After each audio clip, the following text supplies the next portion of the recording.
कोटपुतली से इस वक्त की बड़ी खबर। पिछले 9 घंटों से जिंदगी की जंग जारी है। कैमरे में आई टेक्निकल खराबी, टीम ने दूसरा कैमरा गड्ढे में डालकर मूवमेंट की जानकारी ली। सांसद राव राजेंद्र सिंह ने बच्ची के परिजनों को ढांढस बंधाया है। तो इस समय चेतना को बचाने के लिए लगातार टीम मौके के ऊपर मेहनत कर रही है और इसी दौरान ये जानकारी मिल रही है कि जो कैमरा बोरवेल के अंदर पहुंचाया गया था, जिससे बच्ची का मूवमेंट पर नजर रखी जा रही थी, उस कैमरे में तकनीकी खराबी आई है। उस कैमरे को बाहर निकाला गया और बोरवेल में दूसरा कैमरा उतारा गया है। कोटपुतली में इस समय रेस्क्यू ऑपरेशन जारी है। रेस्क्यू टीम मौके पर मौजूद है। ये तस्वीरें मौके से हैं जहां पर बच्ची को निकालने की कोशिशें जारी है। टीम को उम्मीद है कि बहुत जल्द बच्ची को बाहर निकाल लिया जाएगा और इसी घटना को लेकर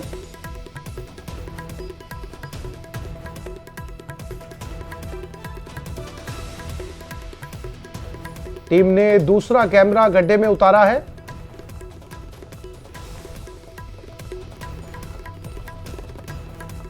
और ये तस्वीर आप देख सकते हैं। ये बच्ची के हाथ हिलते हुए आपको इसमें नजर आएंगे। ऑक्सीजन अंदर पहुंचाई जा रही है। ये बोरवेल की वो तस्वीर है जो सबसे पहली तस्वीर सामने आई, जिसमें बच्ची के हाथ हिलते हुए नजर आ रहे हैं। कहा जा सकता है इसके बाद में बच्ची परेशान जरूर है लेकिन सकुशल है। जिस कैमरे में तस्वीर कैद हुई थी उस कैमरे में तकनीकी खराबी आई, दूसरा कैमरा पहुंचाया गया है, ऑक्सीजन पहुंचाई जा रही है। लगातार रेस्क्यू टीम मौके पर मौजूद है। कोशिश की जा रही है कि जल्द से जल्द बच्चे को निकाल लिया जाए। फिलहाल इसी खबर पर कोटपुतली यानी ग्राउंड जीरो से हमारे संवाददाता हीरालाल हमारे साथ जुड़ गए, उनसे बात करते हैं। हीरालाल, कि मौके से क्या रिपोर्ट है? क्या दूसरा कैमरा बोरवेल में उतार दिया गया है और इस कैमरे के अंदर बच्ची को लेकर क्या कोई ताजा तस्वीरें सामने आई है? हीरालाल।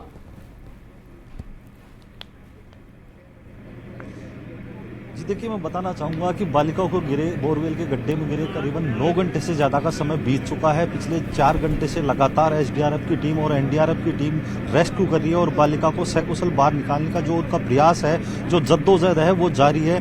पिछले 9 घंटे से बालिका जिंदगी और मौत की जंग से लड़ रही है। मैं दिखाना चाहूंगा कि एसडीआरएफ और एनडीआरएफ की टीम किस प्रकार से जो रेस्क्यू टीम को अंजाम दे रही है।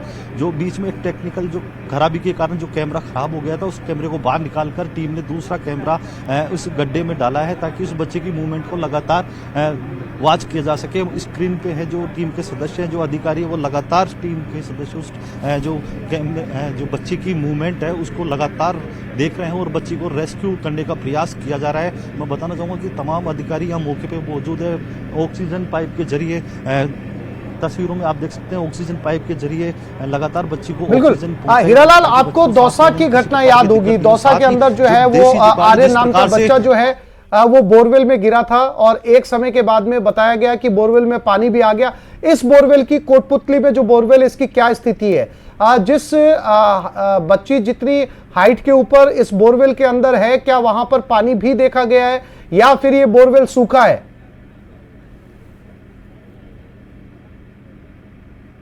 जी, मैं बताना चाहूंगा कि जब 2 दिन पहले इस बोरवेल को खोदा गया था, इस बोरवेल को चालू किया गया था, उस समय इस बोरवेल में पानी नहीं होने की वजह से इस गड्ढे को वापस बंद करने की जो कवायद थी वो आज की जानी थी और गड्ढे को बंद करने के लिए जेसीबी में मंगवा ली गई थी। लेकिन उससे पहले ये हादसा घटित हो गया।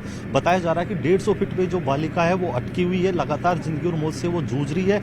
बालिका से करीबन 10 फीट नीचे हल्की गीली मिट्टी जरूर बताई जा रही है। हालांकि जहां बच्ची अटकी हुई है वहां अभी पानी जैसी कोई स्थिति नहीं है। हालांकि जो बालिका है उससे 10 फीट नीचे जो गीली मिट्टी होने की आशंका जताई जा रही, तो बताया जा सकता है कि कहीं ना कहीं उसके नीचे दलदल जरूर हो सकता है। लेकिन हालांकि अभी ऐसी स्थिति पुख्ता तौर पर कुछ नहीं कह सकते। मेरे साथ एसडीएम जो कोटपुतली है वो मौके पे मौजूद है, उनसे भी हम जानने का कोशिश करेंगे किस प्रकार से ये रेस्क्यू ऑपरेशन अंजाम दिया जा रहा है। क्या बच्ची सुरक्षित निकाल ली जाएगी?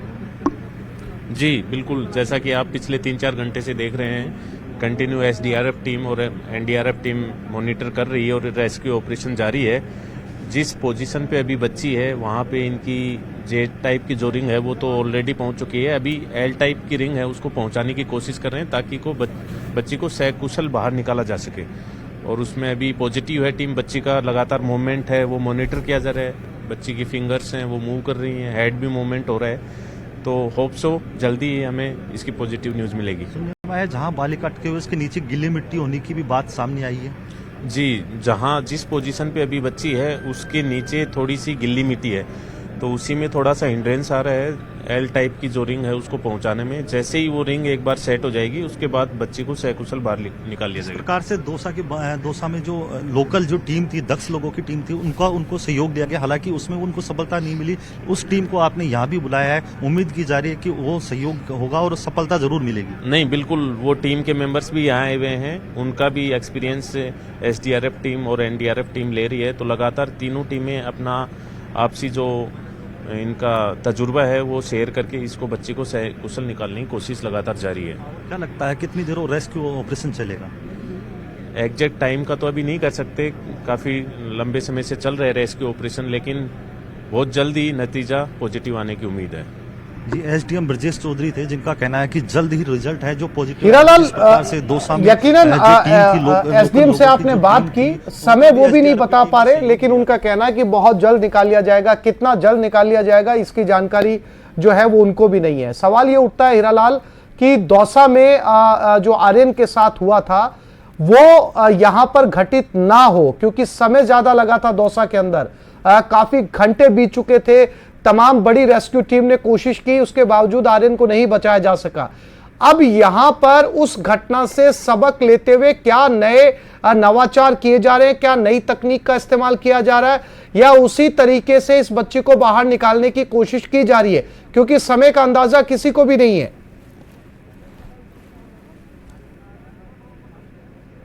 जी बिल्कुल, मैं बताना चाहूँगा जिस प्रकार से दौसा में जिस प्रकार से रेस्क्यू करने में जो समय लगा, उस रेस्क्यू जो समय का जो ज़्यादा जो समय लगा उसकी वजह से कहीं ना कहीं उस बालक की ज़िंदगी पे बनाई थी उसका संकट हो गया था, उस परिणति उसका दुखद परिणाम सामने आया था। लेकिन यहाँ प्रशासन यही चाहेगा कि बालिका को सकुशल जल्द से जल्द बाहर निकाला जाए। जितना समय लगेगा उतना ही प्रशासन को चिंता बढ़ेगी, क्योंकि रेस्क्यू करने में उनको परेशानी आएगी, क्योंकि दौसा का सबक उनके सामने है। तो प्रशासन ये चाहता है कि जल्द से जल्द इस बालिका को रेस्क्यू किया जाए। मैं तस्वीरों में दिखाना चाहूँगा, प्रशासन लगातार इस रेस्क्यू को ऑपरेशन करने में लगा है। कैमरा और जो ऑक्सीजन पाइप उसके जरिए नीचे पहुंचाया जाता है कि बालिका को सकुशल बाहर निकाला जाए। और ये जो टीम के मैं कोशिश करूंगा जो एसडीआरएफ की टीम के अधिकारी हैं उनसे भी बात करने का प्रयास करूंगा, किस प्रकार से वो नवाचार कर रहे हैं। मैं कोशिश कर रहा हूं बात करने के। रवि कुमार जी जो एसडीआरएफ टीम के सदस्य हैं उनसे मैं बात करने का प्रयास करूंगा।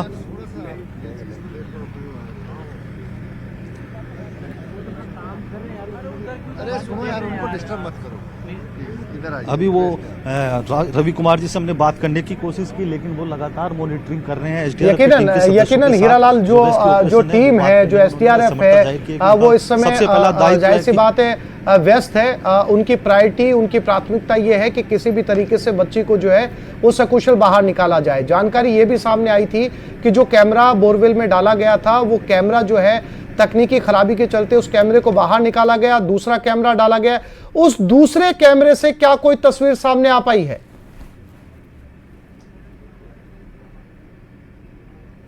जी, जो पहला कैमरा डाला गया था उसमें टेक्निकल प्रॉब्लम है, क्योंकि नीचे मॉइस्चराइजर है और मॉइस्चराइजर की वजह से उस कैमरे पे कहीं ना कहीं है जो उसकी बूंदें भी जम गई। इस वजह से कैमरा है जो थोड़ा टेक्निकल प्रॉब्लम आ गई। उसके बाद टीम ने उस कैमरे को बाहर निकाला और दूसरा कैमरा उसमें गड्ढे में डालकर उस बच्ची की मूवमेंट की तस्वीरें ली जा रही है। बच्ची की मूवमेंट की तस्वीरें, बच्ची ने अपने हाथ भी लाए हैं, उसका सिर भी दिखाई दे रहा है। लगातार जो टीम है जो तस्वीरें जो मॉनिटर पर देख के उस बच्ची तक राहत पहुंचाने का कार्य कर रही है। लेकिन सबसे पहले जो बात है, जो देसी जुगाड़ जिस दौसा में भी जो टीम के सदस्य थे उन्होंने उपयोग लिया था, जिसका प्रयोग किया था अम्ब्रेला, एक लोहे की रोड को नीचे डाला गया है ताकि हीरालाल, आप नजर बनाए रखिएगा, अपडेट समय समय पर आपसे लेते रहेंगे। फिलहाल तमाम जानकारी के लिए आपका धन्यवाद। राजधानी जयपुर और ये खबर राजधानी दिल्ली से, सीएम भजनलाल की अमित शाह से मुलाकात खत्म हो गई। लगभग 50 मिनट तक ये मुलाकात चली। विकास और 1 साल के कामकाज को लेकर चर्चा हुई। राइजिंग राजस्थान में हुए निवेश को लेकर भी चर्चा हुई। सूत्रों के हवाले से खबर है, राजस्थान सरकार के संभावित विस्तार और फेरबदल को लेकर चर्चा हुई है। तो सीएम भजनलाल शर्मा की केंद्रीय गृह मंत्री अमित शाह के साथ मुलाकात, बताया जा रहा है 50 मिनट ये मुलाकात चली। और सूत्र बताते हैं कि मंत्रिमंडल विस्तार और फेरबदल को लेकर भी ये चर्चा हुई है। विकास और 1 साल के कामकाज को लेकर यह चर्चा हुई।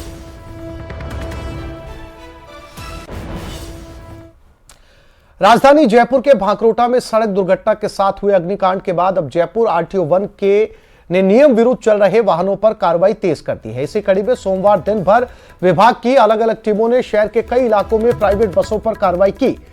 दिन में तकरीबन 3 बजे के आसपास से विभाग ने कार्रवाई शुरू की, जो रात तक चलती रही। दिन में नारायण सिंह सर्किल, शाम को ट्रांसपोर्ट नगर, तो रात में सिंधी कैंप, पोलो विक्ट्री और सी स्कीम में बीजेपी प्रदेश मुख्यालय इलाके में कार्रवाई होती रही।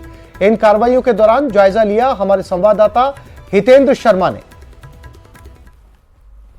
लगभग सभी एजेंसियां जो भी रोड से संबंधित हैं या दुर्घटना या सड़क सुरक्षा से संबंधित हैं, वो सभी एजेंसियां जो है लगातार जो है कोई ना कोई कार्रवाई रोड पर कर रही हैं। तरह तरह के व्हीकल्स पर कार्रवाई की जा रही है। अभी फ़िलहाल यहाँ जयपुर में मैं बीजेपी ऑफिस के सामने वाली रोड पे खड़ा हूँ और वहाँ पर जो है की जा रही है कार्रवाई, बसों पर कार्रवाई हो रही है। और इसके अलावा जो है कई बसों पर यहाँ आप देख सकते हैं, कई बसों के ऊपर यहाँ कार्रवाई चल रही है और आरटीओ की टीम लगातार जो है बसों पर कार्रवाई कर रही है। इसके अलावा जो है यहाँ बसों पर जो कार्रवाई की जा रही है उसमें जो है सभी बसों के परमिट चेक किए जा रहे हैं, उनके टैक्स चेक किए जा रहे हैं और उसके अलावा जो है कई और चीज़ों पर भी जो है कार्रवाई यहाँ की जा रही है। कई खामियां यहाँ मिली हैं, तो लगातार आरटीओ की टीम शहर भर में आज जो है सिंधी कैंप पर भी जो है कार्रवाई हुई। उसके अलावा जो है पोलो विक्ट्री के आसपास भी कार्रवाई हुई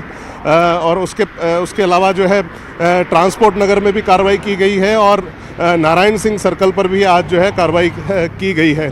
तो इस दौरान मेरे साथ हैं जो है परिवहन के अधिकारी मेरे साथ हैं इस दौरान, तो उनसे बात करते हैं। जी आप नाम बताएं अपना। मैं विनोद सैनी, डीटीओ एनफोर्समेंट जयपुर। तो किस तरह की कार्रवाई चल रही है ये? आज हमने वो समस्त व्हीकल जो वो बसें जो विदाउट परमिट चल रही हैं और अल्ट्रेशन करा के चल रही हैं, जी। इसके अलावा सीटिंग में जिन्होंने चेंज किया हुआ है, तो किस तरह की खामियां जो है आपको मिली है? जिन्होंने सेफ्टी फीचर्स का पालन नहीं किया है, उन सभी वाहनों पर हमने कार्रवाई की है। तो उदयपुर से जो बस आई थी उसमें भी जो है काफ़ी बड़ी खामी थी, उसका परमिट भी जो है 1 साल पहले करीब अगस्त 2023 में जो है एक्सपायर हो गया। तो इस तरह की बसों की के ऊपर कार्रवाई जो है बेहद ज़रूरी है। तो इस तरह से आपको आज कितनी बसें जो है इस तरह की पाई गई? आज हमने 40 बसों पर चालान किए हैं। अच्छा, पूरे और 40 में हमने 20 बसें सीज की हैं आज। जी हाँ। और उनमें जो खामियां पाई गई हैं वो किस तरह की पाई 40 बसों में काफ़ी बसें ऐसी हैं जिनमें जो अपने एग्जिट वाला जो प्रॉब्लम जो है, तो हमने उनमें काफ़ी गाड़ियों को सीज किया है, विदाउट फिटनेस भी सीज की है। और काफ़ी गाड़ियाँ उनमें ऐसी भी हैं जिन्होंने अल्ट्रेशन, सीटिंग कैपेसिटी का अल्ट्रेशन किया हुआ है। तो सर ख़ास तौर पे जो है जो स्लीपर बसेज हैं इनके अंदर जो है एग्ज़िट की प्रॉब्लम है, एग्ज़िट के गेट नहीं हैं और भी तरह की खामियां हैं, बिल्कुल कंपार्टमेंटल जो है उनको बनाया गया है। तो क्या वो उन मानकों पर खरी उतरती हैं जो मोटर व्हीकल एक्ट के? जो मानकों पे खरी नहीं उतर रही है, हमने कार्रवाई उन्हीं पे की है। जी हाँ, जो व्हीकल मानकों पे खरा नहीं उतर रहा है, जिन्होंने मतलब क्या इंटरप्ट किया हुआ है, एग्जिट गेट को इंटरप्ट किया हुआ है, सेफ्टी फीचर्स और भी हैं। तो क्या कुछ ऐसी बसें भी मिली हैं जिन्होंने अपने स्पैन से ज़्यादा जो है बॉडी को बढ़ा रखा है या बड़ा जो है बॉडी को बढ़ा व्हीकल्स पे भी हमने ऐसी काफ़ी बसें हमने बंद की है। जगतपुर राज कार्यालय में ऐसी भी हमने काफ़ी बसों को बंद किया है, जिन्होंने क्या है कि व्हीकल ओवरिंग किया हुआ है, तो उनको भी हमने सीज किया है। तो ये थे मेरे साथ डीटीओ विनोद सैनी, जो बता रहे थे कि करीब 40 बसों पर आज कार्रवाई की गई है आरटीओ 1 के द्वारा और ये कार्रवाई लगातार जारी रहेगी, ऐसा भी वो कह रहे हैं। कैमरामैन दिलीप चेची के साथ हितेंद्र शर्मा, न्यूज़ 18 राजस्थान।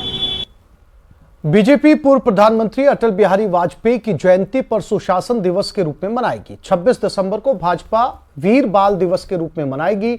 बीजेपी प्रदेश अध्यक्ष मदन राठौर ने बताया कि वीर बाल दिवस पर सिख गुरु गोविंद सिंह जी के पुत्र बाबा जोरावर सिंह और बाबा फतेह सिंह जी की शहादत की स्मृति में प्रदेश भर में कई कार्यक्रमों का आयोजन किया जाएगा। मदन राठौर ने बताया कि 27 दिसंबर को स्वामित्व अधिकार कार्यक्रम शुरू होने जा रहा है, जिसे प्रधानमंत्री नरेंद्र मोदी लॉन्च करेंगे। जमीन पर अधिकार किसका होगा, ये सुनिश्चित हो जाएगा। प्रारंभ से ही जिन्होंने भारतीय जनता पार्टी को प्रारंभ किया, तब से ही हमारे वरिष्ठ नेता आदरणीय अटल बिहारी वाजपेयी जी के और जन्म दिवस पर हमारे पूरे हिंदुस्तान में कार्यक्रम आयोजित होने वाले हैं 25 दिसंबर को। ऐसे ही 26 दिसंबर को गुरु सिखों के गुरु गोविंद सिंह के दोनों बच्चे जोरावर सिंह और फतेह सिंह को जिंदा दीवार में चुनवाया गया था और वो 26 दिसंबर का दिन है। और हमारे प्रधानमंत्री जी नरेंद्र भाई मोदी जी ने वीर बाल दिवस के रूप में उसको मनाने का निर्णय किया। वो हम पूरे देश में मनाएंगे। वो कार्यक्रम हम यहाँ भी आयोजित करने वाले हैं। श्रीगंगानगर सहित प्रदेश भर में सर्दी के तेवर लगातार तीखे होते जा रहे हैं। हाड़ कंपा देने वाली ठंड से बचाव के लिए लोग अपने घरों में दुबके रहते हैं और बचाव के लिए रूम हीटर और अलाव का सहारा लेते हैं। लेकिन कुछ लोग ऐसे भी हैं जो इस ठंड में भी खुले आसमान के नीचे रहने को मजबूर हैं। हालांकि श्रीगंगानगर जिला प्रशासन के द्वारा निराश्रित लोगों को ठंड से बचाव के लिए रैन बसेरों का संचालन किया जाता है। इसके बावजूद कुछ लोग खुले आसमान के नीचे रात काटने के लिए मजबूर है। यहां रेलवे स्टेशन के बाहर ठीक पुलिस कंट्रोल रूम के सामने लोग सर्दी में ठिठुरते हुए सोते हुए नजर आए। इन लोगों से खास बात की हमारे श्रीगंगानगर संवाददाता अशोक कुमार शर्मा ने। भारत पाक अंतर्राष्ट्रीय सीमा पर स्थित राजस्थान के सरहदी जिले श्रीगंगानगर सहित प्रदेश भर में इन दिनों हाड़ कपकपाने वाली ठंड पड़ रही है। इस हाड़ कपकपाती ठंड से बचाव के लिए जहां लोग दिन भर अपने घरों में गर्म कंबलों और रजाइयों में लिपटे रहते हैं, तो वहीं कुछ ऐसे लोग भी हैं जो मजबूरीवश जिनके सर पर छत का साया नहीं है और उन्हें इस हाड़ कपकपाने वाली ठंड भरी रातों को खुले आसमान के नीचे गुजारना पड़ता है। 10 बजने का वक्त है और 10 बजे के आसपास इन्होंने अपना जो बेड है वो खुले आसमान के नीचे इन दुकानों के ठीक बाहर लगाया है। जब रात का तापमान तकरीबन 5 डिग्री सेल्सियस के आसपास जाता है, लोग अपने घरों में रजाइयों में और कंबलों में और रूम हीटर का इस्तेमाल कर रात गुजारते हैं। वहीं ये वो निराश्रित लोग हैं जो इस समय खुले आसमान में रह रहे हैं और पूरी रात यहीं पर गुजारेंगे। अब हम इनसे ये जानने का ये प्रयास करेंगे, आप पूरी रात यहीं गुजारते हो? हाँ जी। ठंड नहीं लगती? ठंड लगती है, क्या करें, मजबूरी है। नहीं, मजबूरी क्या है?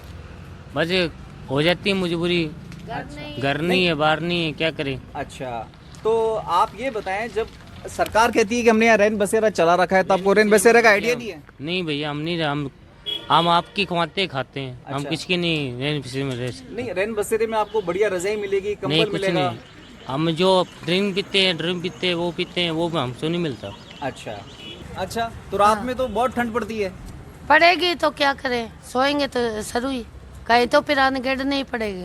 नहीं तो ऐसे खुले में सोओगे तो बीमार हो जाओगे, बहुत तेज ठंड पड़ रही है। बीमार हो जाएंगे तो सरकारी हॉस्पिटल में दवाई ले लेंगे। हाँ। कोई बाणिया दिलाएगा। हाँ। तो रैन बसेरे में क्यों नहीं जाते हो? रैन बसेरे में कोई सहूलियत नहीं है। नहीं, सहूलियत क्या नहीं है? ना कोई रहने की कोई सहूलियत नहीं है, मैं तो जा नहीं सकती। नहीं, वहाँ रहने की सब चीज मिलेगी आपको, रजाई मिलेगा, गद्दा मिलेगा, गर्म पानी मिलेगा। आप जाते क्यों नहीं हो? नहीं, पैसा भी नहीं लगेगा? नहीं, हमारा मन नहीं करता। आपका मन नहीं करता? मन नहीं करता। अच्छा, रैन बसेरे वाले आते हैं क्या यहाँ लेने आप लोगों को? आते हैं, लेकिन आप नहीं जाते हो? हम नहीं जाते। बाबा साहब, आप भी यहीं सोओगे रात भर? पूरी रात भर यहीं सोता हूँ मैं तो। 15 साल ही हो गए। 15 साल हो गए आपको? हाँ, 20 साल हो गए। ये दुकानों वाले से किसी से पूछ लेना। अच्छा, सोता हूँ मैं तो अभी तो आप 4-5 लोग दिख रहे हैं। टोटल कितने लोग हो जाते हैं रात में? रात में तो कोई 1-2 कोई आए भी जाते हैं, इसमें भी गाड़ी में चले जाते हैं। अच्छा। सो जाते हैं। हम तो अपना मतलब रखते हैं, सो जाते हैं बस।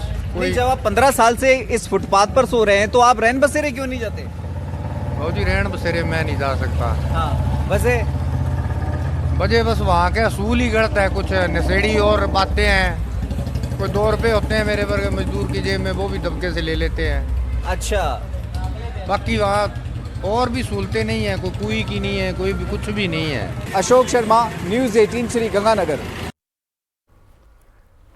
ये खबर सांचौर से है। शहर के व्यापारियों ने NH 68 पर बन रहे ब्रिज के निर्माण में लापरवाही और हाईवे पर गड्ढों को लेकर नाराजगी जताते हुए कलेक्टर को ज्ञापन सौंपा। व्यापारियों ने बताया कि ब्रिज निर्माण के दौरान गंभीर लापरवाही बरती जा रही है। व्यापारियों ने बताया कि ब्रिज निर्माण के दौरान मामले की शिकायत कई बार प्रशासन से की, लेकिन मामले पर कोई एक्शन नहीं लिया गया। साथ ही हाईवे पर लगातार जाम लगने और इसके कारण धूल मिट्टी उड़ने से परेशान होकर कई व्यापारियों ने अपनी दुकानें तक बंद कर दी।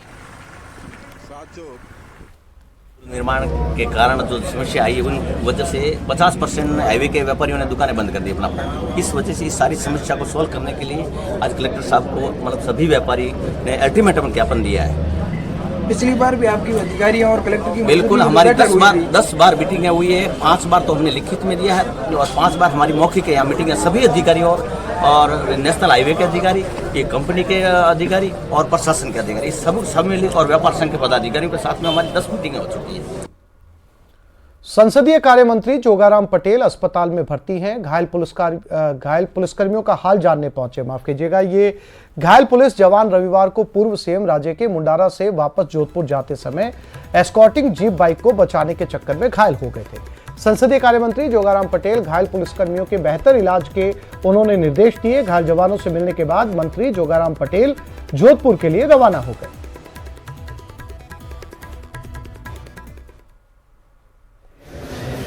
हमारी राष्ट्रीय उपाध्यक्ष और राजस्थान के पूर्व यशस्वी मुख्यमंत्री आदरणीय वसुंधरा राजे के काफिले में एक मोटरसाइकिल की थोड़ी असावधानी के बीच में आ जाने से हमारे पुलिस की गाड़ी ने उसको बचाने का पूरा प्रयास किया और इसी में थोड़ा असंतुलन होने से गाड़ी पलट गई। जयपुर के भांकरोटा अग्निकांड में झुलसे 23 मरीजों का एसएमएस अस्पताल में इलाज जारी है। एसएमएस अस्पताल के डॉक्टर्स मरीजों को बचाने के लिए हर संभव कोशिश कर रहे हैं। एक और जहां 2 मरीजों को कैडेवर स्किन ट्रांसप्लांट किया गया है, तो जरूरत पड़ने पर अन्य मरीजों का भी स्किन ट्रांसप्लांट किया जाएगा। इस रिपोर्ट में देखिए।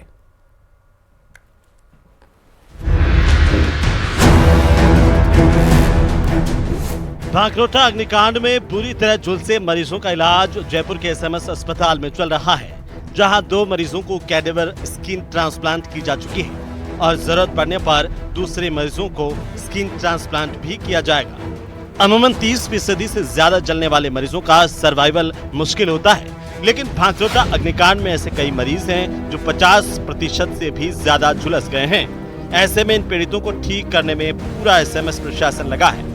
एसएमएस में plastic surgeon doctor Rakesh Jain के मुताबिक गंभीर हालत में जले हुए मरीजों को इन्फेक्शन का खतरा बना रहता है और ट्रांसप्लांट की गई स्किन करीब 2 से 3 सप्ताह तक ही मरीज के शरीर पर रहती है, लेकिन तब तक मरीज के सर्वाइवल के चांस बढ़ जाते हैं।